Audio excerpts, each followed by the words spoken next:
Okay. You guys ready?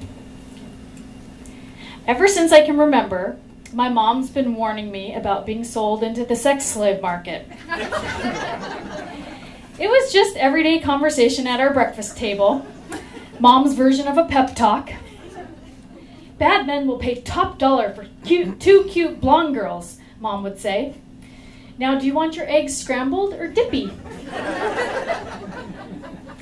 It wasn't until I was in college that I realized Mom may have been overstating things a bit. I also discovered that dippy was not the official egg terminology. It's over easy. That was an embarrassing brunch with girlfriends at the omelet parlor, as well as a liberating awareness about my mother's worrying. I decided that life would be much simpler if I avoided topics Mom considered dangerous, which included, but not limited to, buying a new car, buying a used car, leasing a car, putting too much money down, putting zero down, letting a health issue go untreated, taking over-the-counter medication, taking prescription medication, riding on a motorcycle, riding on an ATV, riding on anything with less than 4 wheels, going anywhere alone at night, going anywhere alone, period. That said, after I told my mom I was going on vacation to Paris for a week alone, I anxiously awaited her reaction. Melanie, you cannot go alone. Someone will follow you home, strangle you, and have sex with your corpse. Mom, gross! Melanie, you must travel with someone.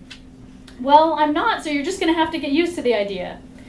After a long, uncomfortable silence, during which I could feel heat smoldering through Mom's multicolored Chico's top, she continued. Well,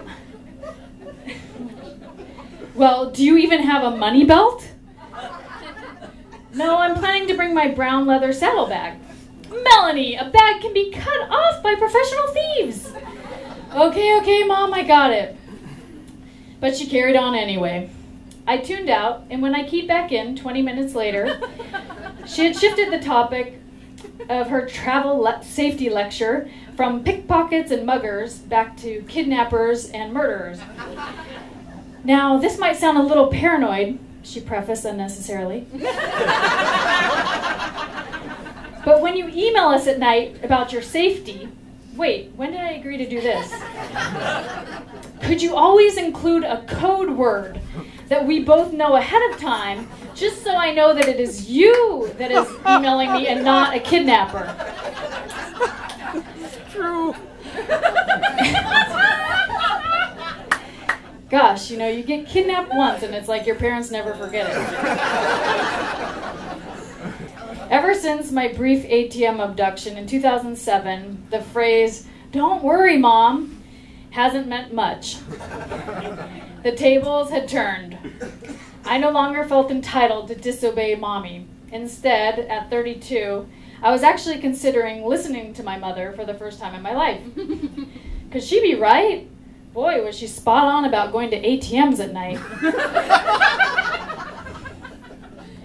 I recognized that it was pretty gutsy to travel abroad alone just a year after being held up at knife point for 20 terrifying minutes.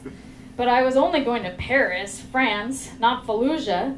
It's probably more dangerous going to Disney World. In an attempt to ease Mom's fear and my PTSD, I decided to bring in the big guns.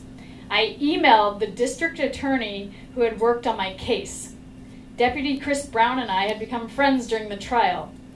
He responded quickly to my email inquiry. "Tell your mom I have never heard of anyone being kidnapped twice." At this point, you could go to Columbia with a t-shirt saying, "My dad is Bill Gates," and no one would touch you. His blessing was the reassurance I was looking for. Mom, however, still wasn't convinced. She knew better than he, a DA in the homicide division. It wasn't that my mom didn't want me to travel, just the opposite, actually. Her greatest love in life, besides spreading cheese on crackers, is traveling. She and my dad have worn many money belts all over the world. Well, besides the scary places. I can't keep track of all of the places she's referring to, as her list is quite extensive and slightly racist. But off the top of my head, here are a few warnings I remember receiving. Turkey. Don't go there. Men will treat you like they do their goat. South Africa. Don't go there. Monkeys will come into your tent at night. Africa. Don't go there. You'll get cholera and you'll writhe and sweat into a feverish coma. Is it writhe? Right? Sorry. Thanks, Mom. Thailand. Don't go there. They have tsunamis. But if you go, stay on a high floor in the hotel and check for trees you can clutch onto. But whatever you do, do not ride an elephant, Melanie. It might go rogue because it's sick of being tethered to the ground with a spike. China. Don't go there. You'll get thrown in jail for spitting your gum out and receive 1,000 lashes on your back with some bamboo thing. Bali. Don't go there. There's one woman to every 20 men. Lots of potential for things like gang rapes or Natalie Holloway disappearances. Colombia. Don't go there. You'll be forced to be a drug mule and shove balloons that could explode up you.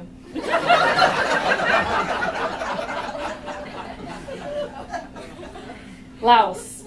Come on, Melanie, just kill me now and get it over with.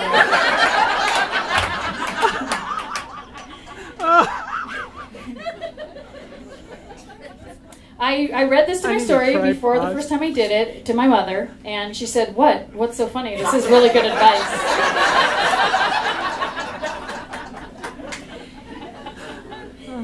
But it wasn't that she wanted me to just stay home and pop out a bunch of babies. Well, she did want that too.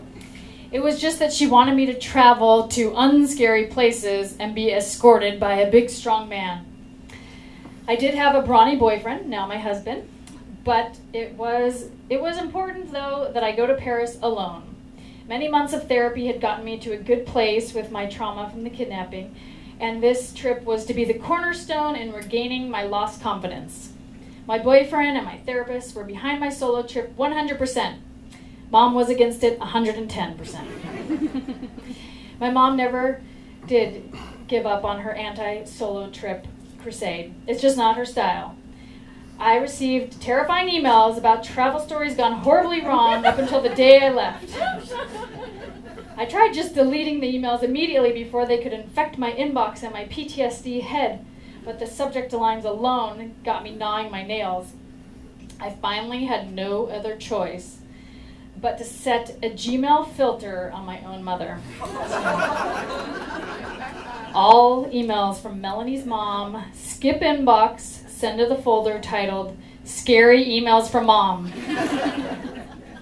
The night before I left for Paris, I made possibly the biggest mistake of my life. I checked the SEFM folder. 15 new emails. I only opened the last two, which turned out to be too many. The first one said, "If anything bad happens, just contact us and we will wire you money, although I have no idea how to do that."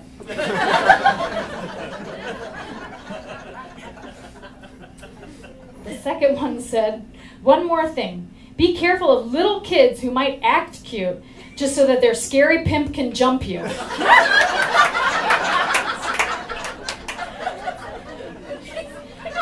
What? She doesn't get what's so funny.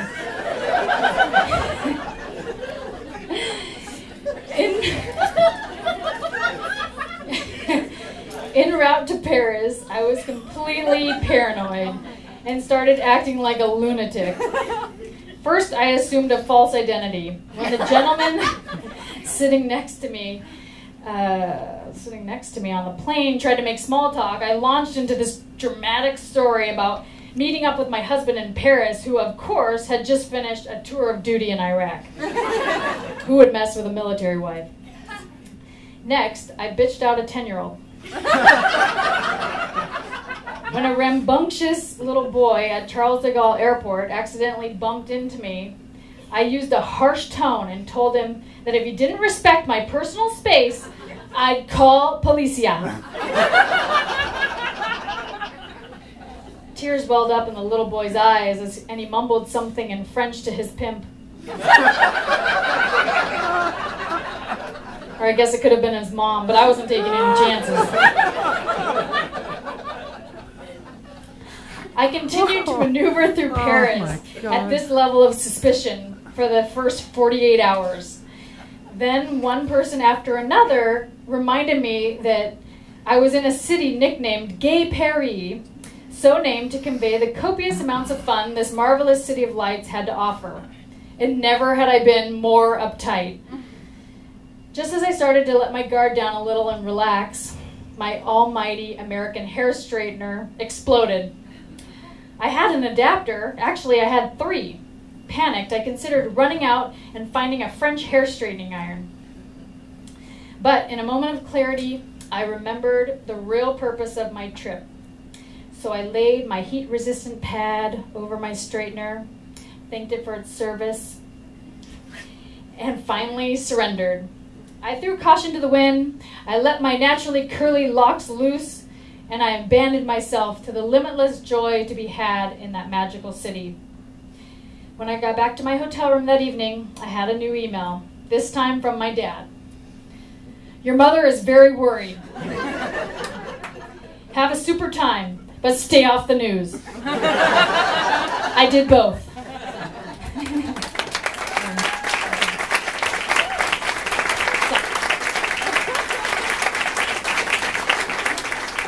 That is our show. Will all the storytellers join me on stage? The wonderful Amanda, Cindy, Bonnie, Mike, Patsy. Thank you all so much for coming, and hope you come back.